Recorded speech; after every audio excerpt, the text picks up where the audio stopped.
Hello students.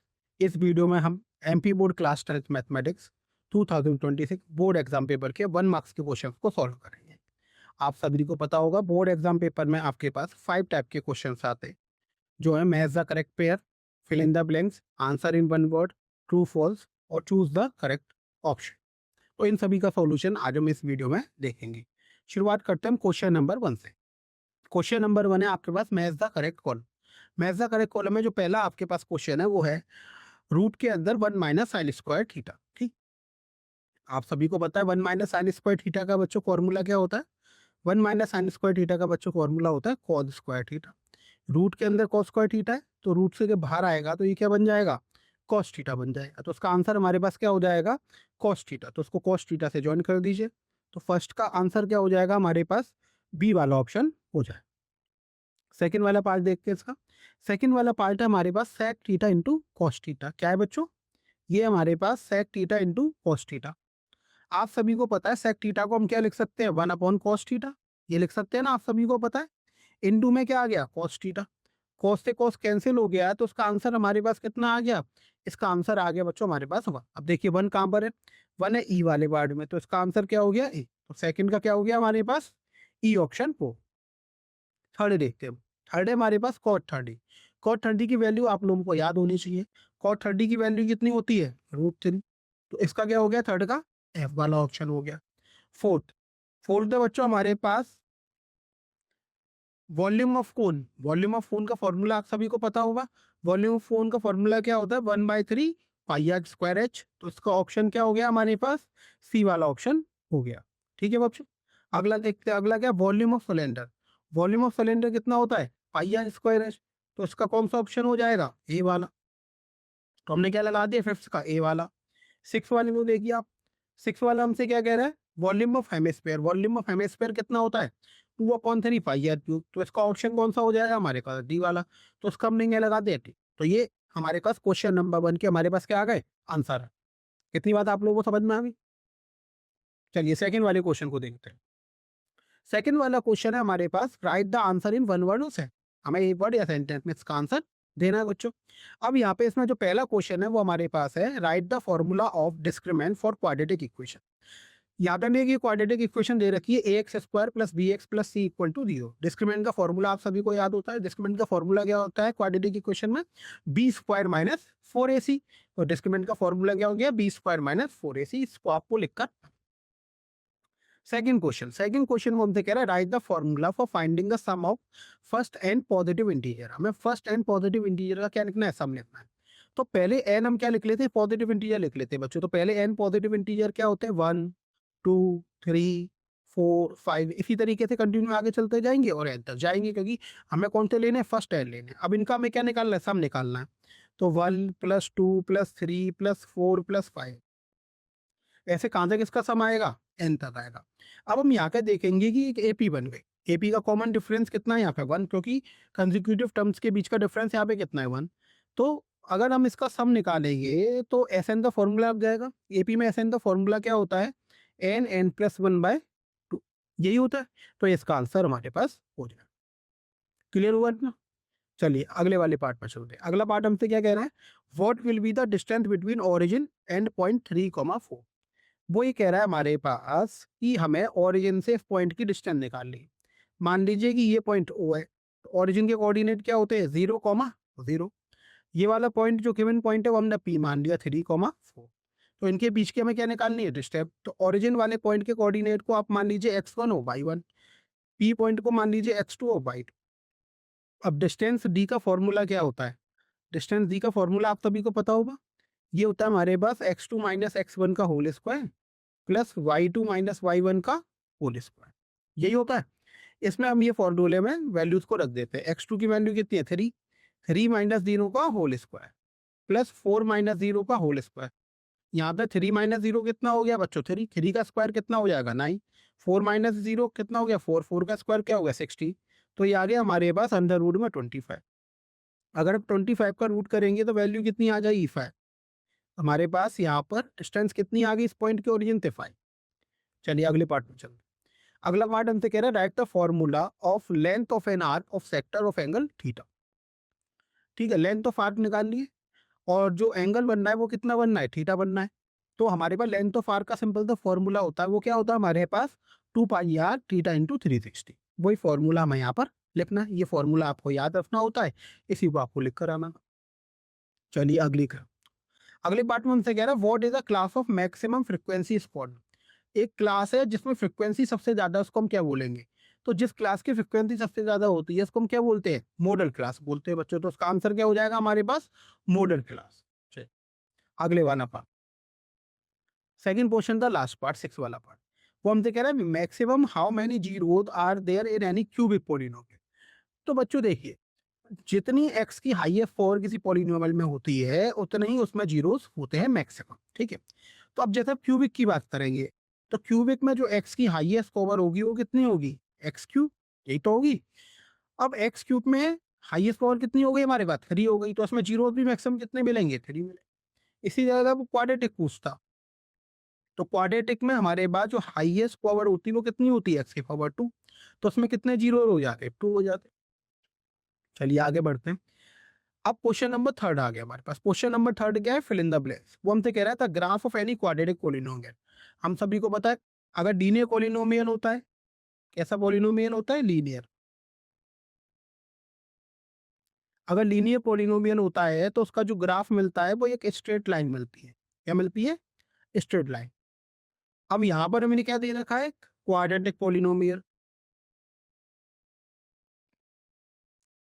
तो quadratic polynomial का जो हमें ग्राफ मिलता है वो पैराबोला कर्व बनता है, पैराबोलिक कर्व।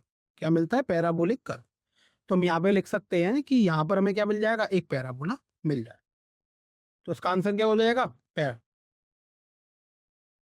थर्ड का सेकंड पार्ट देखिए, क्वेश्चन नंबर थर्ड का सेकंड पार्ट हमसे क्या कह रहा है, ऑड स्क्वायर्स आर। तो ये आप सभी को पता है कि सारे के सारे स्क्वायर्स कैसे होते हैं, सिमिलर। क्योंकि आप किसी भी लेंथ का किसी भी साइड, जैसे साइड 1 सेंटीमीटर, 2 सेंटीमीटर, 3 सेंटीमीटर, कुछ भी लेके आप स्क्वायर बनाएंगे। तो जब स्क्वायर आप बनाएंगे तो उसमें क्या होगा, सारे एंगल्स तो 90 डिग्री के रहेंगे। जब सारे एंगल सेम रहेंगे तो स्क्वायर कैसे हो जाएंगे, सिमिलर हो जाएंगे। तो ये कैसा हो जाएगा, सिमिलर। थर्ड पार्ट क्या कह रहा है आंसर, हमें एक अर्थमेटिक प्रोग्रेशन दे रखा है, यहाँ पे हमें इसका क्या निकालना है, कॉमन डिफरेंस निकालना है बच्चों। तो अर्थमेटिक प्रोग्रेशन क्या है, यहाँ पे देखिए 12, 7, 2, -3, इसी हिसाब से आगे बढ़ रहा है। तो अगर हम इसको ऐसे मान लें कि A1 है, ये A2 है, ये A3 है, ये A4, ऐसे आगे बढ़ जाएगा। अब ये AP तो है ही, तो कॉमन डिफरेंस निकालने का फॉर्मूला क्या होता है, A2 माइनस A1, यही होता है। तो 7 माइनस 12, तो ये कितना आ जाएगा हमारे पास, माइनस का। तो इस सीरीज का कॉमन डिफरेंस कितना हो जाएगा, -5। चलिए अगला वाला पार्ट है, फोर्थ पार्ट हमसे क्या कहना है, the probability of impossible event. एक ऐसा इवेंट जो कभी होना ही नहीं है, इम्पॉसिबल है, तो उसकी प्रोबेबिलिटी कितनी हो जाएगी, 0 हो जाएगी। अगला, a tangent to a circle intersect it in. अब हम सभी को पता है कि किसी भी सर्कल पर टेंजेंट उसे कितने पॉइंट्स पे काटता है, एक पॉइंट पे काटता है, तभी तो वो टेंजेंट होता है। तो यहाँ पे क्या हो जाएगा, इसका आंसर हो जाएगा 1। चलिए सिक्स वाला पार्ट, सिक्स वाला पार्ट हमसे क्या कह रहा है, a pair of linear equation which have no solution. हमारे पास पेयर ऑफ लीनियर इक्वेशन है लेकिन उसका कोई सॉल्यूशन नहीं है, is called an dash pair of linear equation. तो देखिए दो टाइप के होते हैं हमारे पास, एक तो होते हैं कंसिस्टेंट, क्या होते हैं, कंसिस्टेंट, और दूसरे क्या होते हैं, इनकंसिस्टेंट। जो पेयर ऑफ लीनियर इक्वेशन होते हैं दो टाइप के होते हैं, कंसिस्टेंट और इनकंसिस्टेंट। कंसिस्टेंट वो होते हैं जिनका सॉल्यूशन हमें मिलता है। अब या तो वो यूनिक सॉल्यूशन मिले या इनफाइनाइट सॉल्यूशन मिले, वो कंसिस्टेंट होते हैं। और जिनका सॉल्यूशन हमें नहीं मिलता है, यानी नो सॉल्यूशन, उनको हम क्या बोलते हैं, इनकंसिस्टेंट। तो यहाँ पर वो क्या पूछ रहा है, नो सॉल्यूशन पूछ रहा है। तो नो सॉल्यूशन पूछ रहा है तो वो कैसे हो जाएंगे, इनकंसिस्टेंट हो जाए। चलिए अब नेक्स्ट क्वेश्चन पे चलते हैं, question number fourth. Question number fourth हमसे क्या कह रहा है बच्चों, ट्रू फॉल्स क्वेश्चन। हमें बताना है कि यहाँ पे स्टेटमेंट दिया हुआ है, मैं वो ट्रू है या फॉल्स है। तो पहला स्टेटमेंट हमें क्या दे रखा है, if the lines are parallel then there are infinitely many solutions. अब देख, वो कह रहा है कि लाइंस कैसी हैं, पैरेलल है, ठीक है। अब जैसे हमने मान लीजिए कि ये दो लाइनें बना दी, अब ये दो लाइनें पैरेलल है, पैरेलल है, तो इनके बीच का जो डिस्टेंस होगा वो हमेशा कैसा रहेगा, सेम रहेगा। अगर यहाँ पे डी है तो यहाँ भी क्या रहेगा, डी रहेगा। तो क्या कभी ये मीट करेंगी, नहीं करेंगी, तो इनका कोई सॉल्यूशन होगा, नहीं होगा। वो कह रहा है इनफिनिटली मैनी सॉल्यूशन, तो ये स्टेटमेंट कैसा हो गया, सॉल्व। इतनी बात समझ में आ गई। चलिए सेकंड पार्ट देखते हैं। सेकंड पार्ट कह रहा है a quadratic equation has no real root if D B square minus 4ac get. अब देखिए, आप सभी को पता है कि जैसे क्वाड्रेटिक इक्वेशन हमें दे रखी है a x square plus B x plus C equal to 0। अब इसके रूट्स कैसे हो गए कि किस पे डिपेंड करता है? ये डिस्क्रिमिनेंट की वैल्यू पर डिपेंड करता है। डिस्क्रिमिनेंट कितना होता है? B square minus 4ac। अब यहाँ पर 3 केस बनते हैं बच्चों। अगर डी ग्रेटर देन 0 होता है तो रूट्स कैसे होते हैं? रूट्स होते हैं real and unequal. Real and unequal. अगर डी इक्वल्स टू 0 होता है तो रूट्स कैसे होते हैं? रूट्स होते हैं रियल एंड इक्वल। और डी लेस देन 0 होता है तो हम बोल देते हैं कि रूट्स कैसे होते हैं? इमेजिनरी या फिर नो रियल, जैसा भी आपका माना है, यही होता है। अब यहाँ पे दे रखा है कि इसमें नो रियल रूट है, तो नो रियल रूट कब होंगे? जब डी लेस देन 0 होगा, यानी बी स्क्वायर माइनस 4ac की वैल्यू क्या होगी? Less than 0। लेकिन यहाँ पे कंडीशन क्या दे रखी है? B square minus 4ac greater 0, तो गलत कंडीशन दे रखी है। तो स्टेटमेंट कैसा हो गया? फॉल्स। इतनी बात आप लोगों को समझ में? चलिए अगला देखते हैं। अगला हमारे पास है इसका थर्ड पार्ट। थर्ड पार्ट को क्या कह रहा है? 2 4 8 16 इज एन अरिथमेटिक प्रोग्रेशन। अब हमें बताना है कि स्टेटमेंट जो है वो सही है या गलत है। अब देखिए 2 4 8 और 16 हमने ये ले लिया। अब मैं अगर इसको एक सीरीज मान लूँ तो ये A1 हो गया, ये A2 हो गया, ये A3 हो गया और ये A4 हो गया। ऐसी कंटिन्यूएशन में आगे चलते जाएंगे। अब यहाँ पे अगर हम A2 माइनस A1 निकाल रहे हैं बच्चों, तो 4 माइनस 2 कितना आ गया? 2 आ गया। अब हमने A3 माइनस A2 निकाला, तो 8 माइनस 4 ये कितना आ गया? 4 आ। अब यहाँ पर देखा जी, दो कंसेक्यूटिव टर्म्स के बीच का डिफरेंस 2 है। यहाँ पर दो कंसेक्यूटिव टर्म्स के बीच का डिफरेंस कितना है? 4 है। कंसेक्यूटिव टर्म्स के बीच में डिफरेंस है वो चेंज हो रहा है। क्या एपी में ऐसा होता है? नहीं होता। एपी में कंसेक्यूटिव टर्म्स के बीच में डिफरेंस हमेशा क्या रहता है? सेम रहता है। तो ये एपी नहीं है, यानी ये स्टेटमेंट कैसा हो गया? सॉल्व। चलिए अगली बात, इसका फुल फॉर्म से कह रहा है the line of sight is the line drawn from the eye of an observer to the point in the object viewed by the observer. तो लाइन ऑफ साइट की डेफिनेशन तो वो सही है, तो ये स्टेटमेंट कैसा हो गया? ट्रू। यही डेफिनेशन होती है लाइन ऑफ साइट की, आपने याद भी करी होगी। चलिए अगले पार्ट पर चलते हैं। अगला पार्ट हमसे क्या कह रहा है? The tangent to a circle is perpendicular to the radius through the point of contact. ये स्टेटमेंट कैसा है? बिल्कुल सही है। क्योंकि अगर हम एक सर्कल ड्रॉ करेंगे और वहां पे अगर हम एक टेंजेंट ड्रॉ करेंगे सर्कल पर और फिर उसको रेडियस से मिला देंगे, तो हमें जो रेडियस और पॉइंट, मतलब रेडियस और टेंजेंट के बीच में पॉइंट ऑफ कांटेक्ट पर जो एंगल होता है वो कितना होता है? 90 डिग्री का एंगल होता है। तो वो कैसा हो जाएगा? परपेंडिकुलर हो जाएगा। यही हो जाएगा। ठीक, जैसे हमने एक सर्कल ड्रॉ कर लिया है, ठीक है। अब ये अब मान लेते हैं कि सर्कल का यहाँ पर ये क्या है? सेंटर। ये हमने मान लिया बच्चों। अब हमें क्या करना है? यहाँ पर सर्कल एक तो टेंजेंट ड्रॉ करना है। ये हमने मान लिया कि ये रेडियस है। इस पी पॉइंट पे ही हमने क्या करा? सर्कल पे टेंजेंट ड्रॉ कर दिया। ठीक है, हमने मान लिया कि सर्कल पे टेंजेंट ड्रॉ है और ये पॉइंट हमने क्या मान लिया? यहाँ पर पी मान लिया। तो यहाँ पे जो एंगल होता है वो कितने डिग्री का होता है? 90 डिग्री का होता है। यही होता है। तो ये कह रहा है कि the tangent to a circle, एक टेंजेंट है सर्कल पर, परपेंडिकुलर होगी किसके? रेडियस के। कहाँ पर? पॉइंट ऑफ कांटेक्ट पर। तो स्टेटमेंट कैसा हो गया? ट्रू। इतनी बात आप लोगों को समझ में? चलिए अब फोर्थ क्वेश्चन के लास्ट पार्ट को देखते हैं, सिक्स पार्ट। वो हमसे कह रहा है the probability of any event P E plus P not E is equals to 1। यानी एक इवेंट ई हमने मान लिया, तो probability of event E plus probability of not event E, अगर इनका हम एडिशन करेंगे तो कितना आएगा? 1 आएगा। ये आपको स्टेटमेंट पता ही है, ये बिल्कुल सही होता है। तो स्टेटमेंट कैसा हो गया बच्चों? चलिए अब लास्ट क्वेश्चन पर चलते हैं, फिफ्थ का के क्वेश्चन। वो है हमारे पास चूज द करेक्ट ऑप्शन। इसमें पहला जो हमारे पास क्वेश्चन है वो है एलसीएम ऑफ नंबर 6 एंड 15। हमें 6 और 15 का बच्चों क्या निकालना है? एलसीएम निकालना है। ठीक है, अब देखिए 6 को हम क्या लिख सकते हैं? अगर हम 6 के प्राइम फैक्टर करेंगे तो हमें क्या मिल जाएगा? 2 इंटू 3। ये आप सभी को पता होगा कि 6 के प्राइम फैक्टर होते हैं वो क्या होते हैं? वो इंटू 15 के कर लीजिए। 15 के क्या होंगे हमारे पास? 3 इंटू 5। ये हो जाएंगे। अब अगर हम इनका एलसीएम देखेंगे तो एलसीएम आएगा हमारे पास 2 इंटू 3 इंटू 5। तो 2 3 या 6 6 5 क्या कितना हो गया? 30। तो एलसीएम कितना आ गया हमारे पास? 30। तो कौन सा ऑप्शन सही हो गया? 30। समझ में आ गया आप लोग? चलिए अगले वाले पार्ट में।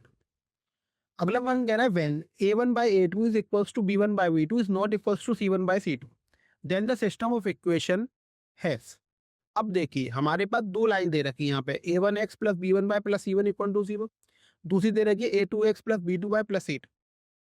अब यहाँ पे जो कंडीशन है वो ये है कि a1 by a2 is equals to b1 by b2 is not equals to c1 by c2। तो ये कंडीशन कब होती है? जब लाइन्स कैसी होती है? पैरेलल। कैसी होती है? पैरेलल। अब पैरेलल लाइन्स का कोई सॉल्यूशन होता है? नहीं होता, क्योंकि वो तो कभी मिलती नहीं है। तो आंसर क्या हो जाएगा? 900। तो इसका आंसर क्या है हमारे पास? Option C 900। समझ में आ गया आप लोग? चलिए अगले वाले पार्ट में चलते हैं। अगला पार्ट कह रहा है if alpha and beta are the zero of a quadratic polynomial. ये हमारे पास एक क्वाड्रेटिक पॉलिनोमियल दे रखा है। क्या दे रखा है?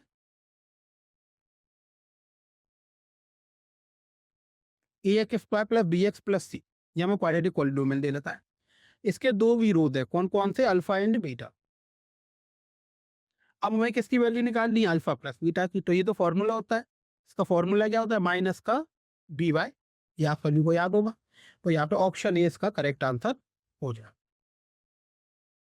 चलिए अगले वाले पार्ट में चलते हैं। अगला पार्ट में कह रहा है the determinant value of the quadratic equation. हमें क्वाड्रेटिक इक्वेशन दे रखी है। क्या दे रखी है? 2x square minus 4x plus 3 equal to 3। हमें इसके डिटरमिनेंट की वैल्यू निकालनी है। अगर हम इसको कंपेयर कराए a x square plus B x plus C equal to 0 से, तो यहाँ पे ए की वैल्यू में कितनी मिल जाएगी? 2। बी की वैल्यू कितनी मिल जाएगी? -4। और सी की वैल्यू कितनी मिल जाएगी हमें? 3। अब हमें पता है टेस्टमेंट का फॉर्मूला क्या होता है बच्चों? B square minus 4ac। Value put कर दीजिए यहाँ पे। -4 का स्क्वायर -4 इंटू 2 इंटू 3। ये हो जाएगा। -4 का स्क्वायर कितना हो गया? 60। -4 2 जा 8 3 जा 20। तो हमारे पास इसकी वैल्यू कितनी निकल आई? माइनस का 8। तो डिस्प्लेसमेंट की वैल्यू कितनी होगी? -8। यानी कौन सा ऑप्शन सही हो गया? बी वाला ऑप्शन बच्चों सही।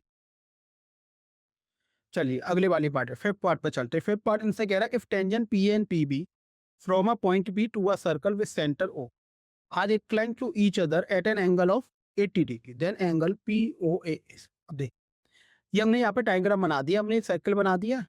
इस पर दो टेंजेंट रो है पॉइंट पी से। कौन कौन सी? पी ए और पी बी। अब क्वेश्चन में मैं दे रखा है कि ये दोनों जो टेंजेंट हैं वो आपस में कितना एंगल बना रही है? 80 डिग्री का। ही 80 डिग्री बनाती है। अब देखिए ये पी ए वाली टेंजेंट जो है वो ए पॉइंट पर टच कर रही है सर्किल को, पी बी वाली बी पर। हमने क्या करा? ओरिजिन से मिला दिया ए पॉइंट को बी पॉइंट पर। तो ये रेडियस हो गए। अब जब रेडियस हो गए तो अभी हमने देखा था कि टेंजेंट और रेडियस के बीच में पॉइंट ऑफ कांटेक्ट पर कितने डिग्री का एंगल बनता है? 90 डिग्री का। तो ये वाला एंगल भी 90 डिग्री का हो गया और ये वाला एंगल भी कितने का हो गया? 90। इतनी बात आपको समझ में अब देखिए अगर हम देखेंगे तो यहाँ पर ये 90 है, ये 90 है, ये 80 है। तो ये वाला एंगल कितने का हो जाएगा बताइए? इंटरनेट एंगल का सम कितने का होगा क्वाड्रिलेटरल का? 360 डिग्री का। अब 360 डिग्री का होगा तो ये दोनों एंगल्स का सम कितना हो गया? 180। तो अब इन दोनों का सम भी कितना बचेगा? 180। तो अगर हम देखेंगे तो यहाँ पर अगर हम थीटा की वैल्यू निकाले तो 180 माइनस 80 तो ये कितना आ जाएगा? 100 डिग्री आ। पर हमसे ये तो पूछा नहीं है। उसने क्या पूछा? एंगल पी ओ ए। अगर हम इसको मिला दें तो वो हमसे अब ये हाफ एंगल पूछ रहा है इसका पी ओ। ये वाला एंगल पूछ रहा है वो पी ओ ए। ये एंगल ही तो पूछ रहा है उनसे। अब देखिए इसको कैसे सॉल्व करेंगे। यहाँ पे देखिए, अब देखिए कि हमने ये डायग्राम जो है मैंने आपकी सहूलियत के लिए बना दिया। इसको आपको क्लियरली समझ में आ रहा होगा। ठीक है, ये 100 डिग्री हमने फाइंड ही कर लिया था। अब देखिए पी ओ ए और पी ओ बी ये दोनों ट्राइंगल कैसे होंगे? सिमिलर होंगे। कैसे होंगे? ये रेडियस है, ये रेडियस है। ठीक है बच्चों, ओपी कॉमन हो गया। अब हमें पता है कि अगर हम किसी एक्सटर्नल पॉइंट से सर्कल पर टेंजेंट ड्रॉ करते हैं तो टेंजेंट की लेंथ भी कैसी होती है? इक्वल होती है। तो यहाँ पे देखिए ये वाली साइड बराबर हो गई पी ओ ए। हमने यहाँ पे दो ट्राइंगल लिए, एक तो लिया पी ओ ए और दूसरा हमने क्या सा ट्राइंगल लिया? P O B. तो यहाँ पर ओ ए इक्वल्स टू कितना हो गया? O B. हो गया कितना हो गया? पी ए इक्वल्स टू कितना हो गया? P B. क्योंकि एक्सटर्नल पॉइंट से टेंजेंट की लेंथ कैसी होती है? Equal. OP equals to OP क्या हो गया? कॉमन। तो ये ट्राइंगल की क्या हुआ? तीनों साइडों की लेंथ कैसी हो गई? इक्वल हो गई। तो कंकरेंट एंगल्स हो गए। यानी ये वाला एंगल और ये वाला एंगल आपस में कैसे होंगे? इक्वल होंगे। तो 100 डिग्री बाय 2 तो ये कितना आ गया? 50। तो एंगल POA और POB की वैल्यू कितनी हो जाएगी 50 degree. Then angle POA is equals to, इतनी बात आपको समझ में आ गई। तो 50 डिग्री निकल आया, तो इसका आंसर क्या हो गया हमारे पास, ए वाला आंसर हो। चलिए अगले पार्ट पर चलते हैं। अगला लफ से कह रहा है area of sector of angle P of a circle of radius R। अब देखिए area of sector, area of sector का फॉर्मूला क्या होता है, पाई आर स्क्वायर थीटा इंटू वो थीटा बाई 360। अब यहाँ पे एंगल कितना दे रखा है हमारे पास P डिग्री, और रेडियस भी हमें कैपिटल R दे रखी है बच्चों। तो हम यहाँ पे रेडियस को भी क्या लिख लेंगे, capital R, pi R square P degree by 360, यही हो जाएगा।